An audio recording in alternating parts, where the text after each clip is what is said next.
喂，老細，今次帶我哋翻嚟做咩？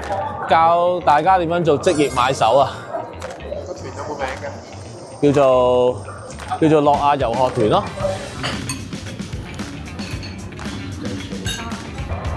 會吸毒啊喺度。呢個用膠。佢用膠，即係咁樣就可以知道佢係咪用膠啦。而家睇緊啲最新產品咯，即係考察下啦。咁啊，你睇同事都幾雀躍啊，都幾好嘅。嫁女碌喎。唔係嫁女就唔係咁着啦。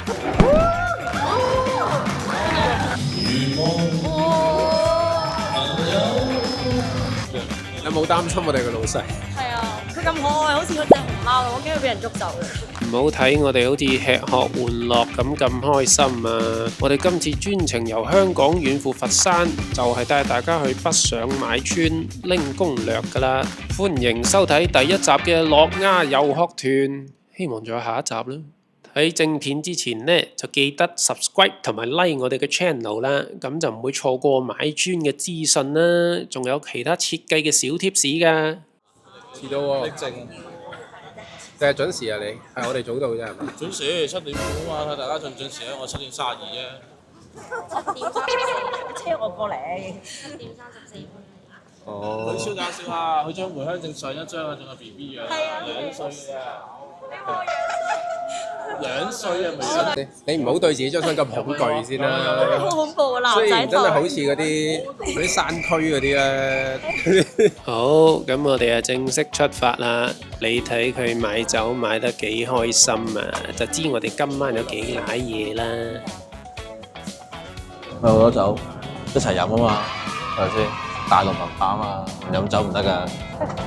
我哋今次呢個2日1夜嘅團呢，就會帶大家走訪唔同嘅展廳同埋工廠，亦都會幫大家整合一個北上買磚嘅攻略。但係啊，我哋明明喺香港做瓷磚鋪嘅，點會教大家北上買磚嘅呢？咁睇落去就會知㗎啦。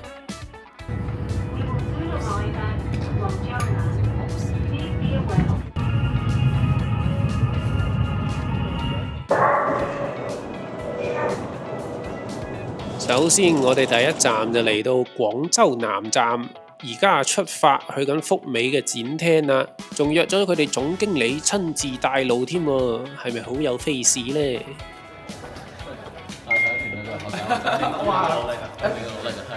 我哋嘅產品咧，目前最主要係用喺牆面同埋天花，咁大家呢度都可以睇到牆面、天花。我哋今次啊專程上到嚟呢個展廳睇，咁同喺香港睇啊有咩分別先得㗎？呢個咁膠一摸就知啦。好多個地方你睇，冇嘅。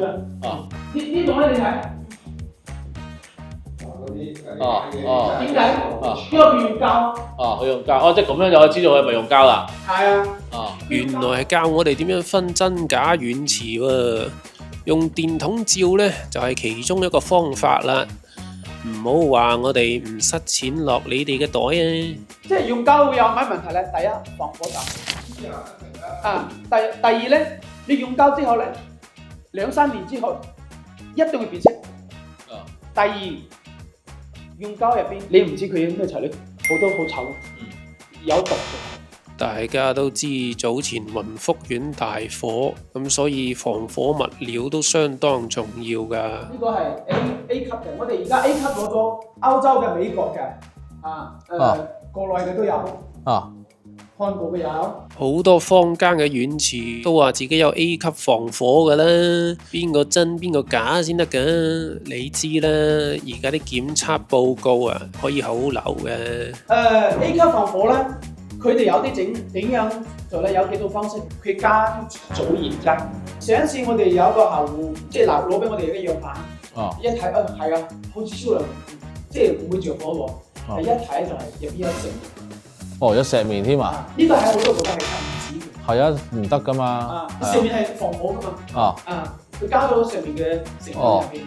有啲係咁樣整出嚟。原來坊間有啲做法啊，係自己搽啲防火塗層落個物料度，再送去檢測，咁咪真係造假，仲溝埋石棉啊，非常之危險啊！講到自己啲嘢咁靚，咁我可唔可以直接上嚟揾你先？通常嚟講，我哋唔在乎錢，因為變化太多。譬如話同樣嘅顏色，有啲中意1米2乘2米，有啲中意2米4乘2。你要300個平方，我呢度淨係得250。哇！即係真嘢又係你啊，冇貨又係你，咁啊即係焗住揾阿 Will 啫。好啦，睇完展廳，我哋就去食個靚湘菜先。可惜啊，小助手病咗啊，冚唪唥都唔食得。全部都辣，我都唔開心，真係。佢邊咁開心？你咩都唔食得？唔開心㗎。我唔係。反話嚟㗎。哇！日光日白着到咁去蒲啊，冇理由咁早㗎噃。嫁女碌喎。嫁女就唔係咁着啦。嫁女係點着啊？更加。我應該全部上晒車先，下成喺個群嗰度，我出發先啦，係嘛？咁刺激。嗰係咪瞓着咗喎？佢要沖涼。佢有冇瞓過都有。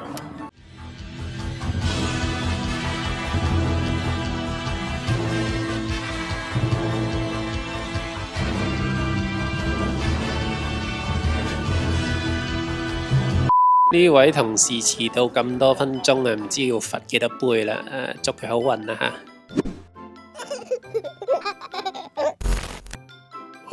啲同事又好勤力咁樣去參觀啊！呢個就瓷磚展廳嚟嘅。其實啊，點解成日都要上嚟考察啊、參觀咁多品牌展廳嘅呢？真係睇到眼都花。瓷磚咧，因為佢每生產出嚟嘅每一批嘅磚咧，佢都係唔一樣嘅，所以其實咧，佢就算一個好嘅牌子、好嘅工廠都好，真係想要有好嘅磚咧，係一定要 mon 實每一批貨到底係得定係唔得嘅。我哋成日去換板，點解咧？因為咧，我哋知道咧，佢嗰個系列咧已經係換咗生產線啦，即係個質量唔似以前啦。即係好似呢啲板咁樣，都可能係1-2年前整出嚟啦，有啲可能係半年前整出嚟，有啲可能3個月整出嚟，再生產出嚟嗰批又係咪咁樣咧？咁咪經常要去 check 咯。我哋穿完刀之後咧，就要攞貨。呢度啊。哦，原來着到咁靚就真係可以飲啊！不過今次就唔係嫁女，係去飲品牌方嗰餐啊！都冇人話你知，我哋阿 Will 係洛克道嘅金曲小王子咩？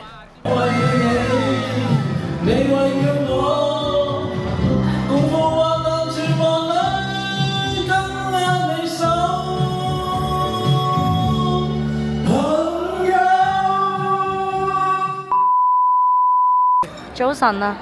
喂，靚女，而家係幾多點啊？而家我唔夠專業添，唔好意思，唔好意思。8點53分啊！哇，8點53分，琴晚揾到幾點啊？4點到啦。4點。唔知大家記唔記得開頭老闆咪買咗勁多酒嘅？其實琴晚就血戰完，但係你睇我哋幾精神，就知我哋團隊有幾專業啦。大家都好專業啊，但你唔得啊你。因為球友知道之後唔遲啦。係啊，你係第一個到嘅高友嚟嘅意思。係啊，今次我最後一個。唔好以為琴日早到咗，你係有 quota 嘅。你唔好以為，一陣間你要飲茶飲到脫 Oh my god！如果大家之前有睇我哋嘅片呢，就知道我哋介紹過 P4 嘅防滑磚啦。話明新科技啊嘛，所以我哋今次嘅 sales 同事都係第一次上嚟睇品牌方嘅啫。佢捽腳嘅係我哋從出邊嘅雨水更防滑有個唔同嘅地方咧，佢出邊以前推出嘅嗰啲係一陣塗料嘅啫，即係佢嘅壽命會比較短。但我哋呢種係從物理性能上去改變咗佢，跟住佢會有個負壓嘅吸附效果，所以佢會做到遇水之後更防。呢個係啊，一踩上去。堅嘢嚟啦。因為我哋以前做呢個產品。展廳啊睇咗咁多個啦，一於問下啲同事有咩感想先。都幾特別嘅，佢都好多唔同嘅面啦，唔同嘅質感啦，同埋個整體俾我感覺，佢跟意大利嗰套嘅設計係都幾足嘅。啲紋理啊，或者係嗰啲手感啊，全部都幾齊嘅，咁所以都了解下。呢個女同事啊有啲怕醜，想認識佢啊，記得嚟我哋鋪頭。呢度㗎，佢會有啲相對上滑少少嘅面，同時間可以做翻牆身，跟住鞋啲嘅面 P3啊，又或者頭先講緊 R10嗰啲面可以做翻地下，咁就同時間滿足到嗰啲客人。同一個款做咗成個空間，但係又唔會話有產生難抹嘅問題。因為始終一個大嘅showroom 咧，會睇到晒所有嘅即係個磚嘅鋪出嚟嘅樣啊，即係同香港唔同。香港就可能好細塊，見到少少咁樣，咁一大塊睇落嘅時候感覺就會清楚啲咯。好啦，啱啱就睇完一個展廳啦，睇下 sales 們會唔會又醒啲攻略過我哋先？咁一般嘅客可能真係會錯過咗呢一類嘅嘢，因為佢哋真係比較難，可能會揾到好嘅瓷磚鋪，即係唔係話有時就咁過到嚟佛山，求其行去一間嘢度就可以揾到一間啱佢嘅鋪頭。不如捉個品牌方啊，問問佢哋睇下有冇啲北上買磚嘅攻略貼士先。咁我哋展廳嘅銷售價格咧係唔同於我哋做批發或者係嗰啲客戶嘅價格嘅，佢個價錢係 double 甚至 triple 嘅。因為咁樣咧，第一個我哋可以防止有一部分嘅客戶，佢譬如話係我哋嘅客戶嘅工地走過嚟呢邊去問價，咁佢一問，呢個價錢肯定係遠高於我哋嘅代理嘅嗰個價格，咁我哋亦都保護咗我哋客。第二個，我哋好少嘅數量，我哋唔會賣得平，因為咁樣嘅話，其實我哋唔係為咗做呢啲生意啊嘛。哇！你咁講完，我仲好冇直接上嚟揾你嘅？不如叫阿 Will 啊組個北上買磚團啊，咁啊實冇死啦！哇！咁快啊嚟到最後一個展廳啊，唉，好鬼攰啊！咁呢間呢就出名水泥磚嘅，咁所以如果大家想揾啲水泥款啊、微水泥款啊，都歡迎嚟揾我哋嘅。哇！睇下人哋水泥磚鋪嘅 pantry 幾靚，搞到我都想上佛山返工啊！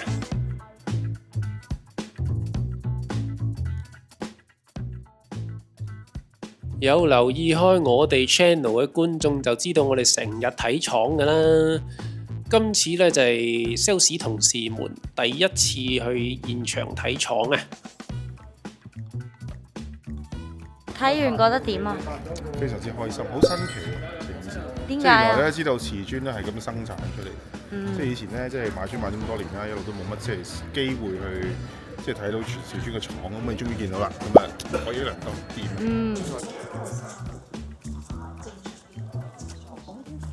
其實點解啊？啲瓷磚出廠之後仲需要加工嘅呢？即係譬如有啲師傅中意條邊係標埋角落香港嘅，咁佢平時做牆身啊、啲明角位啊嘅時候嘅，咁佢咪慳咗一重功夫咯。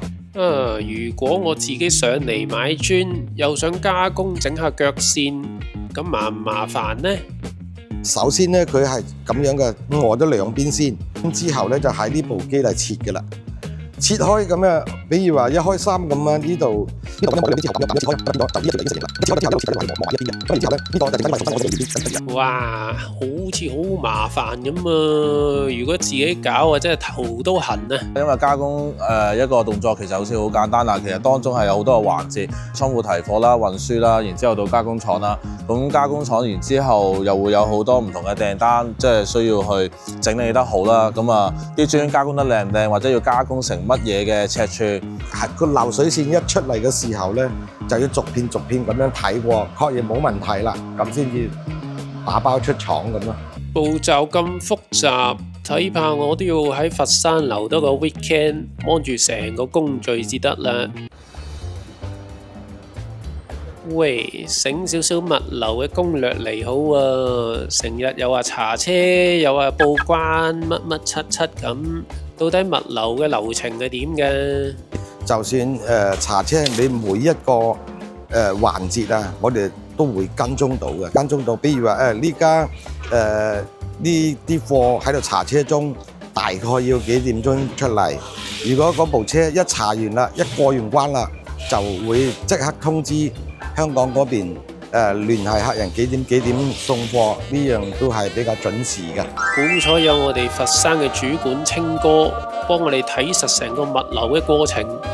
咁咁啊就算俾人查車都冇有怕啦。哇，好大隻燒鵝喎！終於睇晒啲展廳啦，可以坐低食翻餐勁嘅。咁食埋今餐之後呢，我哋就會翻落香港噶啦。又去。